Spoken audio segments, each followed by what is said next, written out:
Assalamualaikum warahmatullahi wabarakatuh. Selamat malam. Kami dari Banten Posko. Kali ini kita dari Banten Pos TV ingin ngobrol, berdialog seputar Pilgub Banten. Pada kesempatan ini kami mengucapkan selamat sampai dipilih akhirnya oleh Pak Rano untuk mendampingi Pilgub Banten. Dan yang kedua, kami mengucapkan terima kasih atas kesempatan bisa mewawancarai khusus untuk media kami, dan mungkin ada beberapa pertanyaan yang ingin kita sampaikan.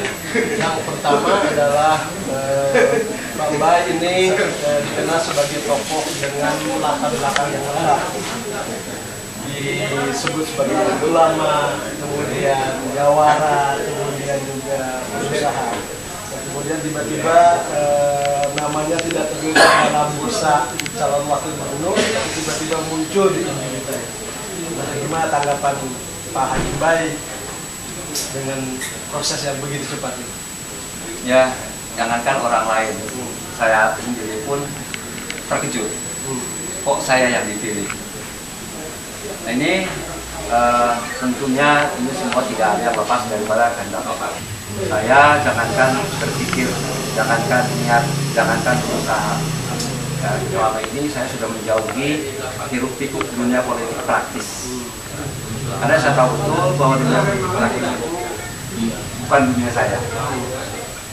Nah, kemudian setelah saya berusaha menghindari dicalonkan apapun, termasuk di semua jabatan publik, ternyata tiba-tiba saya diminta untuk menjadi calon wakil gubernur dalam waktu yang sangat singkat. Nah, tentu saja saya sendiri terkaget-kaget ketika itu, kok saya. Nah, ini musibah sedang buat saya ini. Dan memang tidak ada waktu lagi. Hanya silakanlah diajukan setujui. Jadi dengan sangat cepat, Sabtu hari Minggu saya sudah dipanggil ke PDIP. Hari Minggu ya. Langsung situ sudah dengan RK dan Sekjen PDIP. Hasto dan ya, saya ditanya kesediaan. Saya sampaikan insya Allah saya bersedia. Nah, setelah itu kemudian ya saya kemudian disebut bahwa saya yang disetujui. Saya malah berpikir saja mudah-mudahan tidak. Karena yang dicalonkan kan dua, bukan saya. Ya, ketiga dua ya. Dua. Saya mengajukan saya dan Ibu Mufidha. Jadi jangan sendiri, saya juga kemudian juga diajukan supaya ada pilihan. Sebenarnya yang dipilih saya. Kemudian, nah dalam waktu yang sangat singkat ini tentu saja saya harus konsentrasi bagaimanapun juga mempersiapkan kelengkapan administrasi. Karena selama ini kan saya orang yang tidak pernah ada yang nanya-nanya ijazah kan. Nah, sekarang saya harus mulai mengumpulkan data-data pribadi saya, lalu harus sudah mulai fokus ke acara deklarasi dan pendaftaran KPU yang besok adalah merupakan hari terakhir. Alhamdulillah timnya Pak Rano dengan tim saya itu nyambung. Hanya orang-orang yang memang sudah sangat kenal lama di kota ini. Ini benar-benar sebuah pertanda baik. Saya melihat mengapa saya juga bersedia, karena saya melihat itikat baik dari Pak Rano untuk terus membenahi Banten, dan kita buktikan prestasi beliau dalam 1 tahun ini yang semula kita mendapatkan predikat disclaimer, sekarang sudah naik menjadi WDP. Lalu yang selama ini kita belum pernah jadi juara umum MTQ walaupun pernah jadi tuan rumah, alhamdulillah tahun ini kita menjadi juara umum MTQ nasional. Itu mudah-mudahan ini semua merupakan pertanda baik. Artinya kita ingin sudahlah kita lupakan masa lalu, jangan sampai kita sudah terpenjara oleh masa lalu, kita jadikan itu pelajaran semua. Kita ingin terus membangun Banten sesuai dengan hitoh pendirian Provinsi Banten itu sendiri, yaitu meningkatkan kesejahteraan masyarakat Banten. Nah, ini Pak Haji, sebelumnya kan diketahui menjadi tim suksesnya Pak ATR dan usaha juga Pak ATR untuk menjadi kawan juga. Nah, tapi tiba-tiba ini artinya kembalilah justru yang dipilih. Nah, ini mungkin banyak publik yang mempertanyakan apakah bahkan mungkin ada persepsi negatif mungkin jangan-jangan Pak ini penting dan kata atau apa. Nah, ini mungkin harus diklarifikasi apa seperti itu atau seperti apa? Ini sama sekali yang namanya saya menyalip di tikungan dan lain sebagainya itu nggak ada. Ya, Pak Taufik itu malah di awal memang meminta saya ya Pak. Kalau dia sakit, saya dihubungi, ini kakak aja maju. Jadi waktu Banten, saya bilang mohon maaf Pak Taufik, bukan dunia saya. Saya tidak punya kompetensi di dunia birokrasi. Saya ini orang swasta murni yang selama ini ya tidak pernah lah bagaimana jadi seorang birokrat itu tidak pernah terbayangkan. Saya terus dorong Pak Taufik dan saya belum pernah jadi ketua yang namanya urusan politik. Tak dalam artian dari tim sukses lah apalah. Tapi saya justru Pak Taufik saya tim ketua tim. Saya berusaha mati-matian saat ini. Lalu tiba-tiba ya tumpah. Kita kan nggak bisa maksa. Ya, seperti disampaikan tadi calon kita tidak diterima. Jadi ini sudah macet. Lalu harus bagaimana? Kalau apakah mau dilepas, gitu kan? Ya kita belum tentu dapat orang yang memang punya komitmen, misalnya, yang memahami bagaimana sejarah pembentukan Provinsi Banten itu untuk apa. Nah, jadi akhirnya saya nyatakan bersedia. Ya, setelah memang saya pikir saya harus ikut membenahi Provinsi Banten ini dari dalam, bukan dari luar. Karena selama 15 tahun kan membenahi dari luar saya.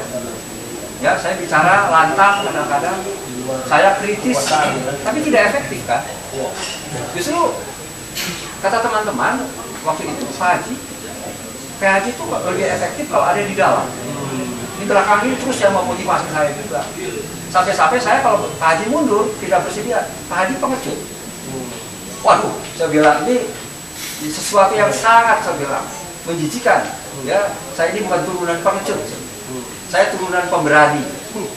Keluarga saya keluarga pejuang. Kan? Jadi, ya itulah katanya. Anda lakukan itu sekarang.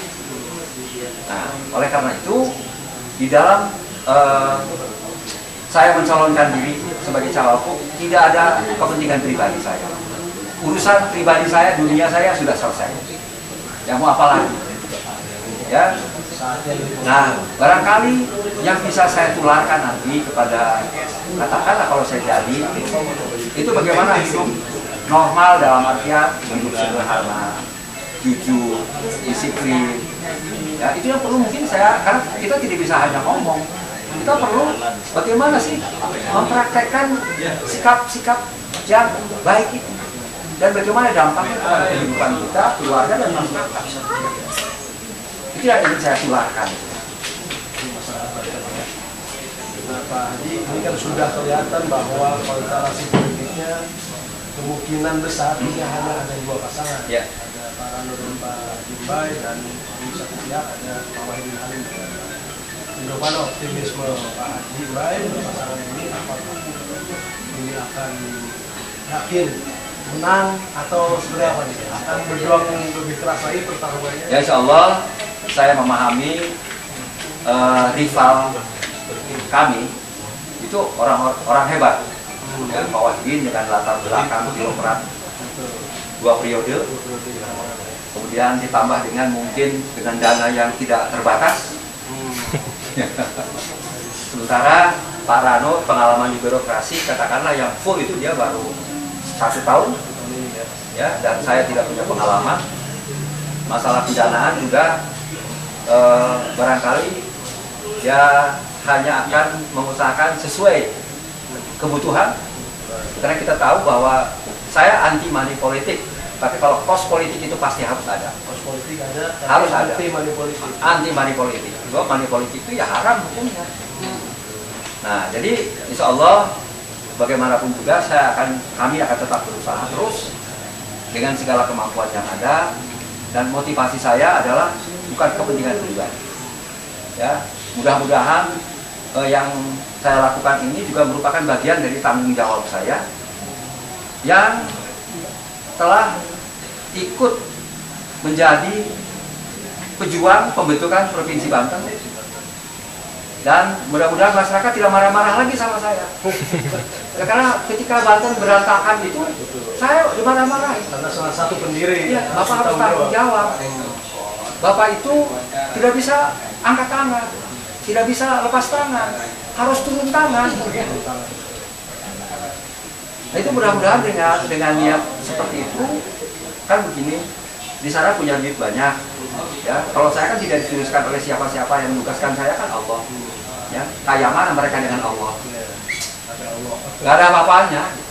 Kalau dibandingkan dengan Allah yang maha kaya itu, ya saya tidak pernah berniat, tidak pernah bercita-cita, tidak pernah berpikir. Nah, tiba-tiba saya dipilih untuk maju. Artinya apa? Ini kehendak Allah. Kalau saya bersandar kepada Allah, Allah maha kaya. Oke. Nah, secara internal Pak Haji, apakah langkah Pak Haji ini didukung oleh keluarga, oleh istri, oleh anak-anak itu? Pada awalnya kan keluarga saya juga keberatan melihat usia saya ya, yang tidak muda lagi. Sekarang usia saya kan menjelang 65. Ya, menjelang 65. Tentu saja kan keluarga melihat kondisi saya khawatir. Karena saya harus melakukan aktivitas yang mungkin berat. Saya harus berhadapan dengan banyak persoalan. Itu. Tapi ya saya yakin ya, Allah berfirman walladzina jahadu fina lanahdiyannahum subulana. Ya, apabila bersungguh-sungguh di jalan ini, bersungguh-sungguh di jalan itu maka akan kutunjukkan jalanmu. Jadi setelah banyak sosialisasi kan di media sosial, dukungan terhadap Pak Haji dari masyarakat, respon. Saya merasa terharu. Ya, ternyata getarnya itu hari ini itu sudah dari ujung ke ujung, utara, selatan, barat, timur. SMS, dukungan datang. Ini yang datang banyak yang jauh-jauh. Ada yang dari daerah selatan, ada yang dari daerah utara. Mereka datang dari sejak jam 6 pagi. Jadi open house nih hari Ya, ini. makanya saya bilang udah rumah kita kayak gini, gampang aja. Open house terus. Open house. Oh ya. Nah, Pak Haji, ini yang paling penting mungkin tentu tawaran ini bukan ngasih cek kosong, artinya harus ada juga mungkin nanti apakah sudah ada pembicaraan mengenai pembagian tugas atau komunikasi yang sederhana, yang simpel dengan Pak. Sudah. Jadi sudah bicara dengan Pak Rano, akan berbagi tugas. Jadi saya akan ditugasi masalah-masalah internal. Oh, internal. Ya, pembenahan birokrasi, SDM. Karena memang mungkin ya salah satu kelebihan saya kan saya puluhan tahun memimpin ribuan karyawan. Perusahaan yang tidak pernah ada gejolak.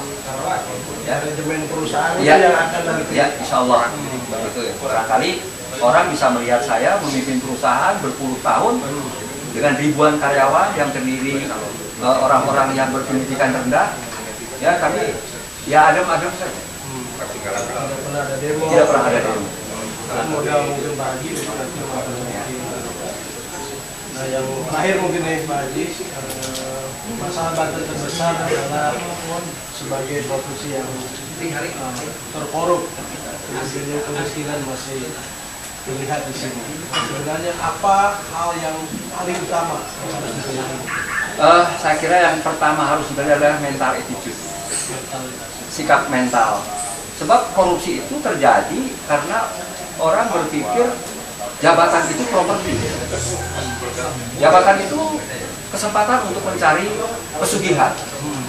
Ya. Kemudian dengan uang dikira orang bisa bahagia. Tidak. Ya, orang dengan uang jangankan bisa beli bahagia. Bisa beli sembuh aja nggak bisa. Kalau sembuh bisa dibeli, rumah sakit nyawa itu kosong.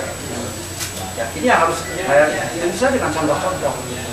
Ya, bukan hanya sekedar kalau ngomong kan gampang, ya baca buku sampaikan, tapi prakteknya gimana?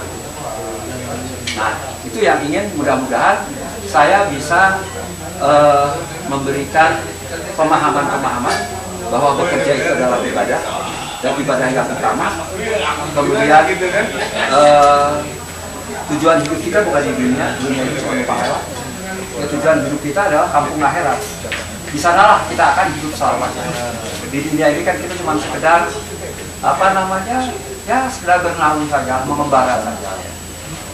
Terima kasih banyak Pak Haji atas waktunya. Mudah-mudahan apa yang disampaikan dan kedepannya bisa lebih sukses. Terima kasih banyak.